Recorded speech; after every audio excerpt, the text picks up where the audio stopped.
Hi, ഞാൻ ഇന്ന് സുഗിയൻ്റെ recipe ആയിട്ടാണ് വന്നിരിക്കുന്നത്. തിരുവനന്തപുരം സൈഡിലൊക്കെ ഇതിനെ മോദകം എന്നും പറയും. പഴംപൊരി പോലെ തന്നെ മലയാളികൾക്ക് ഏറ്റവും ഇഷ്ടപ്പെട്ട ഒരു പലഹാരമാണ് സുഗിയനും. അപ്പോൾ ഇന്ന് നമുക്ക് ചായക്കടയിൽ കിട്ടുന്ന അതേ ടേസ്റ്റിൽ സുഗിയൻ എങ്ങനെ ഉണ്ടാക്കിയെടുക്കാമെന്ന് നോക്കാം. അതിനു മുന്നേ ചാനൽ സബ്സ്ക്രൈബ് ചെയ്തിട്ടില്ലെങ്കിൽ സബ്സ്ക്രൈബ് ചെയ്യാൻ മറക്കല്ലേ. കൂടെ ആ ബെൽ ബട്ടൺ കൂടി ക്ലിക്ക് ചെയ്താൽ ഞാൻ അപ്ലോഡ് ചെയ്യുന്ന എല്ലാ റെസിപ്പീസിൻ്റെയും നോട്ടിഫിക്കേഷൻ ഉടൻ തന്നെ നിങ്ങൾക്ക് ലഭിക്കും. Please subscribe this channel and press on the bell icon for the latest updates. ഇതുണ്ടാക്കാൻ ആവശ്യമുള്ള സാധനങ്ങൾ: ചെറുപയർ 1 കപ്പ്, തേങ്ങ ചിരകിയത് 1/4 കപ്പ്, ശർക്കര 1/2 കപ്പ്, ഏലക്ക പൊടിച്ചത് 1 ടീസ്പൂൺ, മഞ്ഞൾപ്പൊടി 1/4 ടീസ്പൂൺ, മൈദ 1 കപ്പ്, വെള്ളം 1/4 കപ്പ്, അരിപ്പൊടി 2 ടീസ്പൂൺ, ഉപ്പ് പാകത്തിന്, ചുക്കുപൊടി 1 നുള്ള്, എണ്ണ വറുക്കാൻ ആവശ്യത്തിന്. ഇനി ഇത് നമുക്ക് എങ്ങനെയാണ് ഉണ്ടാക്കുന്നതെന്ന് നോക്കാം.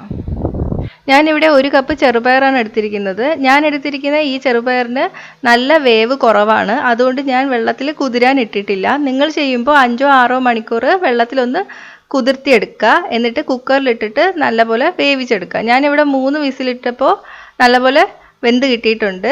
ഇതുപോലെ വേവിച്ചെടുക്കുക. ഇനി ഇതിലെ വെള്ളം തോർത്തിക്കളയണം. അതിന് വേണ്ടിയിട്ട് അരിപ്പയിലോട്ട് ഒഴിച്ചു കൊടുക്കുക. അപ്പോൾ വെള്ളം വേറെ, ചെറുപയർ വേറെ കിട്ടിയിട്ടുണ്ട്. ഈ വെള്ളം നിങ്ങൾ കളയരുത്.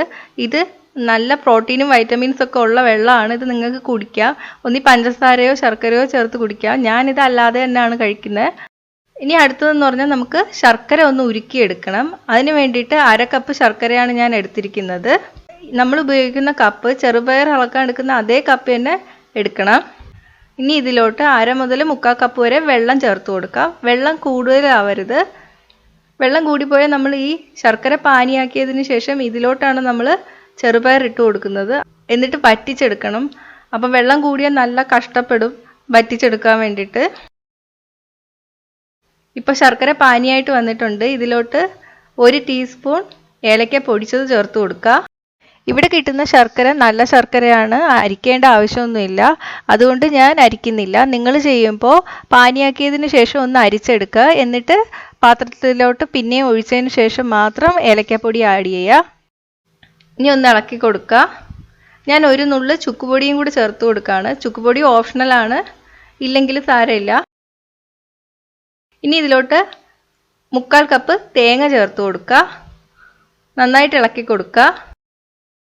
ഇനി ഇതൊന്ന് തിളച്ചു വരണം. ഇപ്പം ഇത് തിളച്ച് തുടങ്ങിയിട്ടുണ്ട്. ഇതിലോട്ട് വേവിച്ച പയർ ചേർത്ത് കൊടുക്കുക.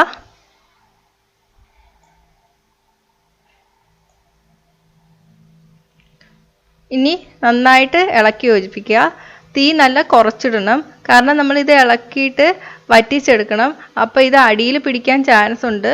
ഏറ്റവും നല്ലത് നോൺ സ്റ്റിക്കിൽ ചെയ്യുന്നതാണ്. അല്ലെങ്കിൽ ചുവട് കുറച്ച് കട്ടിയുള്ള പാത്രം എടുത്തിട്ട് വേണം ഇത് ചെയ്യാൻ വേണ്ടിയിട്ട്. കണ്ടിന്യൂസ് ഇളക്കിക്കൊണ്ടിരിക്കുക.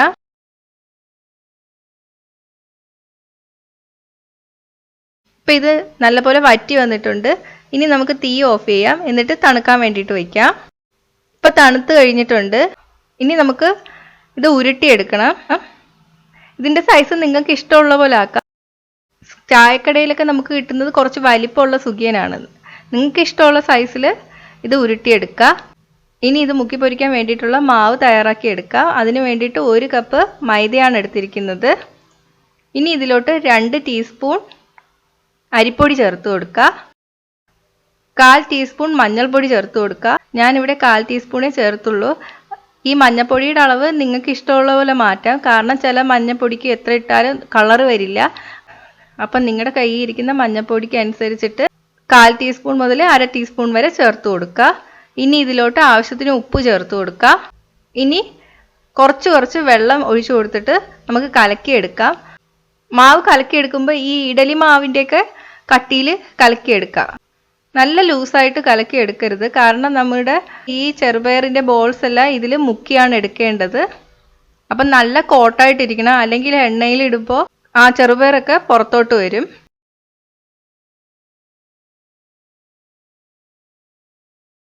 ഇപ്പം മാവ് ഞാൻ കലക്കി എടുത്തിട്ടുണ്ട്. ഇനി ഒരു പാൻ അടുപ്പിലോട്ട് വെച്ച് കൊടുക്കുക. ഇനി ഇത് പൊരിക്കാൻ ആവശ്യത്തിനുള്ള എണ്ണ ഒഴിച്ചു കൊടുക്കാം.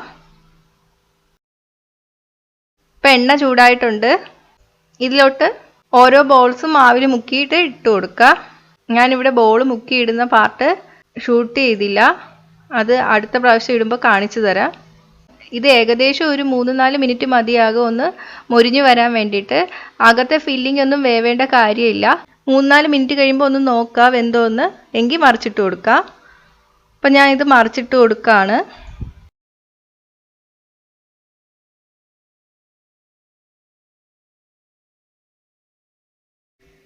ഇനി താഴത്തെ ഭാഗം ആവുമ്പോൾ നമുക്ക് പാത്രത്തിലോട്ട് മാറ്റാം.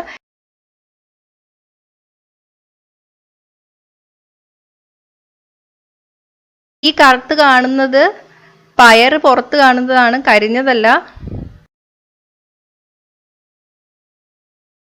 ഇനി ഇതുപോലെ തന്നെ ബാക്കി ഉരുളകളും മാവിൽ മുക്കിയിട്ട് എണ്ണയിലോട്ട് ഇട്ട് കൊടുക്കുക. നേരത്തെ ചെയ്തതുപോലെ തന്നെ ഇത് ഫ്രൈ ആവുമ്പോൾ നമുക്ക് മാറ്റാം. ഇപ്പം ഞാൻ ഇതെല്ലാം വറുത്ത് മാറ്റിയിട്ടുണ്ട്. ഇനി ഇത് സർവിങ് പ്ലേറ്റിലോട്ട് മാറ്റാം. ചായക്കടയിൽ കിട്ടുന്ന അതേ ടേസ്റ്റിൽ സുഖിയൻ റെഡി ആയിട്ടുണ്ട്.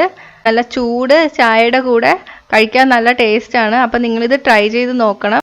ഇവിടെ മോൾക്ക് 1.5 വയസ്സായിട്ടുള്ളൂ, പക്ഷേ ഇതിനകത്തുള്ള ഫില്ലിങ് നല്ല ഇഷ്ടമാണ്. അപ്പോൾ കുട്ടികൾക്കും കൊടുക്കാം. അപ്പം നിങ്ങളിത് ട്രൈ ചെയ്ത് നോക്കുക. ട്രൈ ചെയ്തിട്ട് അഭിപ്രായം കമൻറ്റ് ചെയ്യുക. ഇഷ്ടമായെങ്കിൽ ലൈക്കും ഷെയറും ചെയ്യുക. കൂടുതൽ റെസിപ്പികൾക്കായിട്ട് ചാനൽ സബ്സ്ക്രൈബ് ചെയ്യാൻ മറക്കല്ലേ. Hi friends, thanks for watching. ഈ റെസിപ്പി ഇഷ്ടമായെങ്കിൽ ലൈക്കും ഷെയറും കമൻറ്റും ചെയ്യൂ. സബ്സ്ക്രൈബ് ചെയ്തിട്ടില്ലാത്തവർ സബ്സ്ക്രൈബ് ചെയ്യാൻ മറക്കല്ലേ. പുതിയ റെസിപ്പീസ് ഉടനെ ലഭിക്കാനായി നോട്ടിഫിക്കേഷൻ ഐക്കൺ ക്ലിക്ക് ചെയ്യൂ.